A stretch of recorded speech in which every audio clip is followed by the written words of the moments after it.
My career is as an independent. I'm an HR director. I'm also an occupational psychologist, and I've been working with Business South to help organise this event. And my job is to introduce our insight into speakers. So this is Georgie Shipp, who is from Carnival. She is their head of careers, and she will be giving you an insight today into travel and tourism. We would love it, please, if you can get on Snapchat, WhatsApp, Twitter, whatever it might be, just to WhatsApp even, just to message what's going on today. What we're trying to do is create a bit of buzz around the event and get more people down to see what's happening. So thank you very much. Just get my clicker. And on the social media note as well, if you hashtag Oceans of Opportunity, that is our Carnival UK hashtag for today as well. So get you trending, get you retweeted, things like that as well. So as Helen mentioned, my name's Georgie. I work with Carnival UK in the capacity of Head of Careers. So what that essentially means is I look after all of the internal career management. So we have somewhat 15,000 crew members on board our ships. So we look at putting succession planning in for them, what development we can give them while they're on board. I also look after all of the onboard training, so we have a dedicated resource to train and develop the crew on every single ship. I actually have one of the onboard trainers with me, Gerald. Give us a wave in his finery. So we're going to be around today if you wanted to, have a little bit more of a chat about kind of what we do as well. So although I am obviously going to give you a bit more of an insight into Carnival UK and what we do, I'm primarily here to talk to you about the travel and tourism industry in general. So I'm assuming you're all here because you're interested in possibly having a career in travel and tourism, am I correct? Yes, so wonderful. So the thing with the travel and tourism industry at the moment is the fact that it is one of the biggest, quickest expanding industries that we have right now as well. So in the past 5 years, the travel industry has grown absolutely incredibly. And obviously with massive growth always comes opportunity.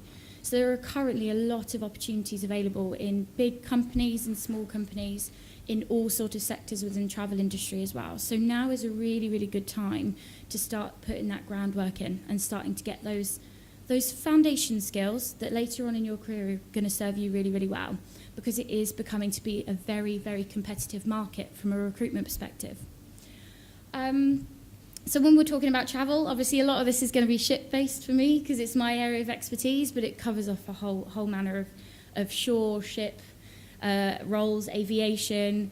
You've got, travel agencies if you wanted to work type high street. So there's so much opportunity out there at the moment. Travel's become really quite, fashionable is not the right word, but at the same time it's a lot more accessible for people. So people are doing it a lot more. So like I said, now's the time to get into it. To give you a little bit of insight, give you a few numbers, I'm going to play a little game with you because I'm sure you don't just want to hear me talk at you for 15 minutes or however long I have. So we're going to play a little game of higher or lower. I would say it's kind of like the Bruce Forsyth's Get Your Cards Right, but most of you are probably a bit too young for that. I'm not, that's fine.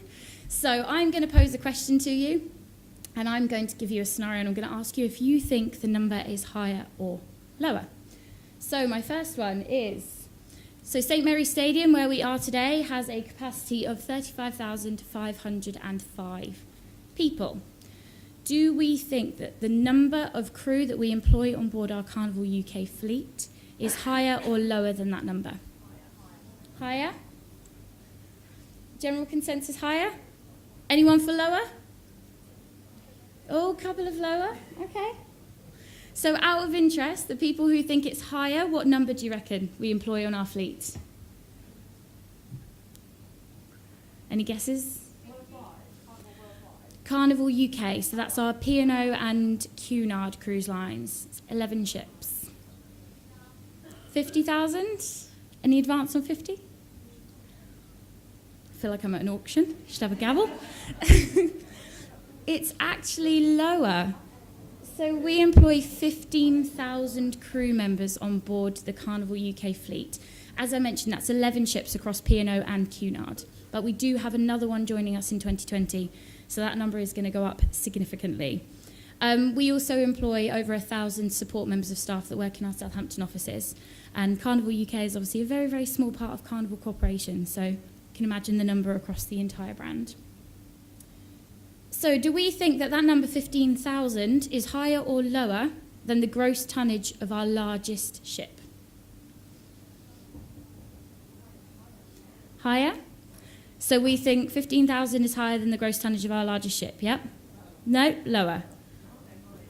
Higher? Oh, we've got a bit of debate, I like it. Higher and lower? It is actually lower. So our largest ship is Queen Mary 2. You saw her on the previous slide. Let me go back. She's the only true ocean liner in the world. A little bit of a fact there for you as well.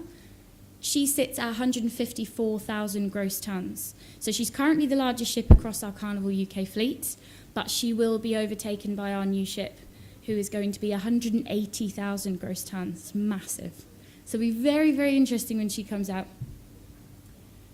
So do we think that that number is higher or lower than the tons of cargo that go into the world's busiest port every year? Higher? Lower? Oh, we've got some ambitious hires. I like it there. It's higher. It's actually lower. I've put that wrong. So, no. Sorry about that, guys. I was like, hang on a second, that's not correct. So the busiest port in the world is Shanghai in China. In fact, out of all the 10 busiest ports in the world, 8 of them are in China. It's massive, massive shipping industry. So I'm going to have to read this one off the slide because I cannot remember the number. 744 million tons of cargo go into Shanghai port every single year. Again, you know, when we were talking about the shipping industry and the travel industry being huge, that's one port in the world. It's massive. So lower or higher than our record-breaking gross revenue that we made in Carnival Corporation in 2016. Think it's higher? It's actually lower. So Carnival Corporation, that's what we call the all brands group, 10 brands in our portfolio. So P&O and Cunard are part of those. They made a record-breaking $2.6 million last year. Oh, sorry, pounds. That's converted to pounds. It's huge. Again, you know, like I said, again, the industry is growing massively, and that means us as well. And it just seems to be projected to be on the up as well. It's a great, great time to get involved. So, last one. Is that number higher or lower than the number of people that visited the world's most visited tourist attraction last year? Does anyone know what the world's most visited tourist attraction was? Any guesses? Not the Great Wall of China. Not Disneyland, but we're getting closer geographically. You're even closer geographically. In fact, you're practically down the road. It's the Las Vegas Strip. It overtook Times Square for the first time in 5 years of being the most visited tourist attraction in the world. In fact, quite a lot of the most visited tourist attractions are actually in the States. So, it's higher.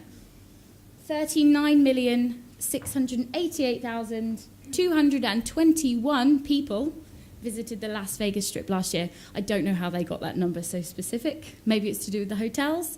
But again, that is one place in the world you can just imagine. Like I said, tourism, travel industry is absolutely booming. So what I'm going to do is I'm going to show you a little video, and that video is a little bit about working at sea, a little bit more about Carnival, and it's just going to give you a bit of an idea of what it's like. Because working in the travel industry, there are roles where you can stay at home, you know, a bit of a 9 to 5, a bit of a high street role, but actually a lot of them, and I think it's a lot of reason why people go into the travel industry, is they have that passion for travel, for being away, being prepared to be away as well.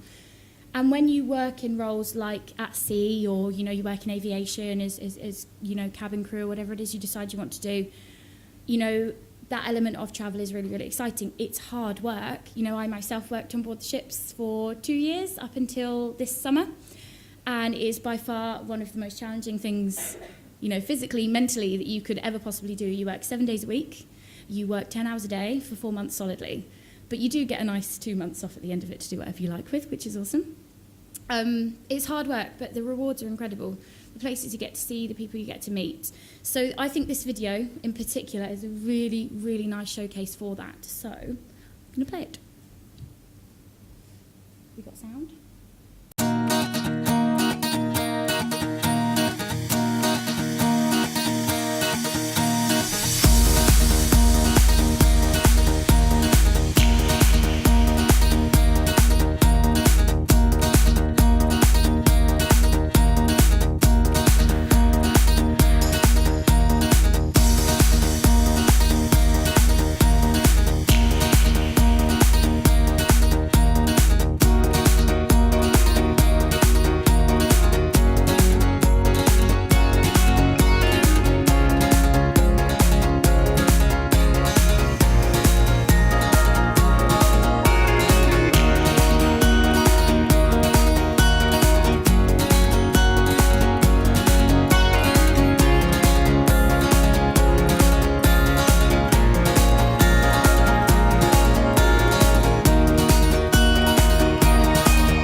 Not that we're trying to bribe you to come and work for us or anything, but, you know. This is the part where, like I said, you know, I'm here to talk to you a little bit more about travel and tourism and just how much it's growing as an industry. So, you know, biggest piece of advice I could give you, I would say, because I know you're going to want some advice out of listening to me talk for the last 10 minutes, is don't undervalue, well, the value, really, of getting those foundation skills. So, you know, you might have the best degree in the entire world, but really don't underestimate that work experience that you have that ties that in together, because especially when it comes to travel and tourism, there's very practical roles involved, and you know, the education side of it is extremely, extremely important, but people are going to want to know that you understand the actual you know, that customer element of it, you know, the service element of it, because essentially that's a lot of what travel and tourism is. So, you know, really go out there, be prepared to go into, you know, entry-level roles and really work your way up from the bottom, from the ground, because that is where you really will find yourself down the line, you know, flying well ahead, you know, of those who maybe skipped those foundations, because that experience is just so valuable and so sought after, especially as considering how competitive the industry is getting. So specifically more about us, as we do, we have a stand, a very big stand, lots of banner stands, with paper boat making as well. Chance to win some prizes if you decorate and float the best boat. There is a social media element to it that we will explain when you come and see us, but we are here promoting a lot of vacancies today. So we do everything from cadetships, which cover, you know, engineering, electrotechnical engineering, navigation, so on the deck, in the deck department. We've got apprentice programs that we're rolling out as well, you know, reception and guest services. You might fancy getting into the galley, training as a chef. We've got chef apprentices, food and beverage, which is focused to bars and restaurants. We also have some shore vacancies and some fleet vacancies that we've identified as being suitable for graduate level roles. Some are quite entry level and some are at the more supervisor manager level as well. But we've got, as we say, oceans of opportunity. So we'd love for you to come around and have a chat to us if you think it's something that might interest you. And, you know, even if you don't fancy working on the ships, like I said, we have over 1,000 people that we employ in Southampton just to support that fleet of crew that we do have. So please do come and see us. It's really, really exciting, I promise you. I love it. Okay, so I'm getting flashing amber, which means that I need to hurry up. So basically, I'm just going to finish off by join us for a Life Less Ordinary. Come and have a chat. We've got some really, really great experiences available for you and would really, really like to speak to you about them. Enjoy the rest of your day, and I hope that you find some very, very useful information today as well, and get some amazing jobs, obviously. That's the purpose of it. Thank you.